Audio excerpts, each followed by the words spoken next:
मी तुमचा होस्ट ज्ञानेश. मी तुमचं आज एका नवीन ब्लॉगमध्ये स्वागत करतो. आता आपण आहोत शिमलामध्ये आणि शिमलामध्ये मी लोकल एक्सप्लोअर करणार आहे. तर आत्ता मी चाललोय जाको टेम्पलला. तर चला पाहूया. जाको टेम्पलला जाण्यासाठी आपल्याला शिमला बस स्टॉप पासून एक 2 मिनिटाच्या अंतरावरती यावं लागतं. तिथून आपल्याला लिफ्टची आणि पायऱ्यांची सुद्धा सुविधा आहे, जसं तुम्ही हे करू शकता.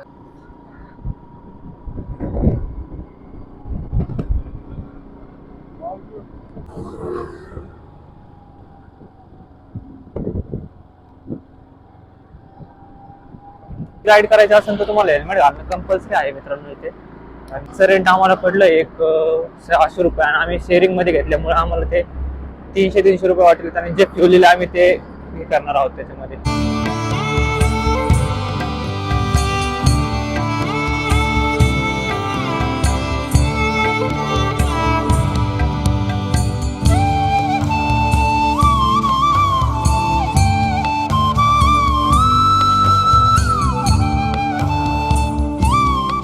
फोटो वगैरे काढले आणि आता परत ट्रॅव्हल होते.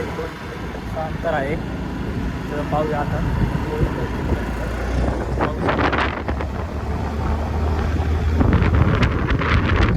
खूप थंडी आहे, विशेष नाही थंडीचा अजिबात विषय नाही.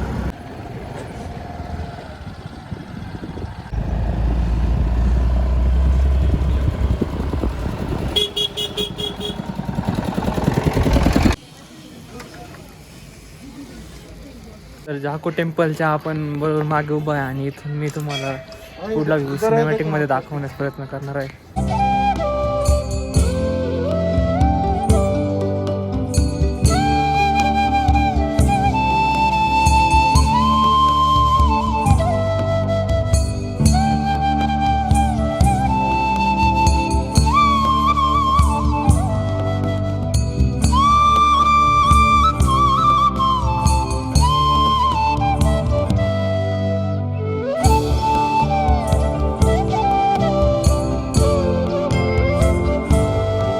तर मित्रांनो, आपलं पुढील लोकेशन आहे भारतीय उच्च शिक्षण संस्था. तर मित्रांनो, माल रोड पासून भारतीय उच्च शिक्षण संस्थेचं अंतर आहे 3 किलोमीटर. हे आहे मुख्य द्वार.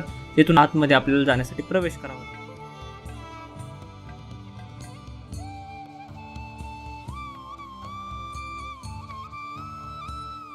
हे आता शिमलामधील ॲडव्हान्स स्टडीज म्हणजे भारतीय उच्च शिक्षण संस्थेमध्ये आहे आणि तर आपण एक्सप्लोर करणार आहोत. तिथे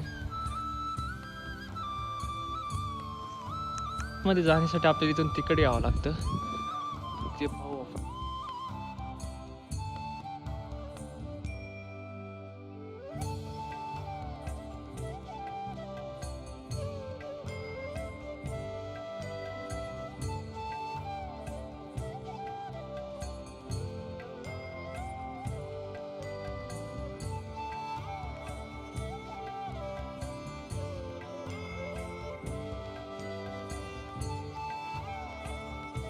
मित्रांनो, भारताच्या उच्च शिक्षण संस्थेची जी स्थापना आहे ती 1965 साली झाली. आणि आतमध्ये शूट करण्यास अलाउड नाही आपल्याला, त्यामुळे आपण आतमधलं शूट घेतलेलं नाही. आपण जे काय ते मला बाहेरूनच माहिती देणार आहोत त्याची. चला तर पाहूया पुढे. भारतातील मोजक्याच धावणाऱ्या टॉय ट्रेनपैकी एक म्हणजे कालका ते शिमला. जर तुम्हाला नैसर्गिक स्थळांचा आरामात आनंद घ्यायचा असेल तर तुम्ही टॉय ट्रेनचा प्रवास एकदा नक्कीच करून पहा. तुम्हाला सुंदर दऱ्या, घनदाट जंगले आणि बारीक बारीक बोगद्यातून जाणारे पर्वत दिसतील. टॉय ट्रेनचा प्रवास लहान मुलांना बरोबर मोठ्यांनाही आकर्षित करतो.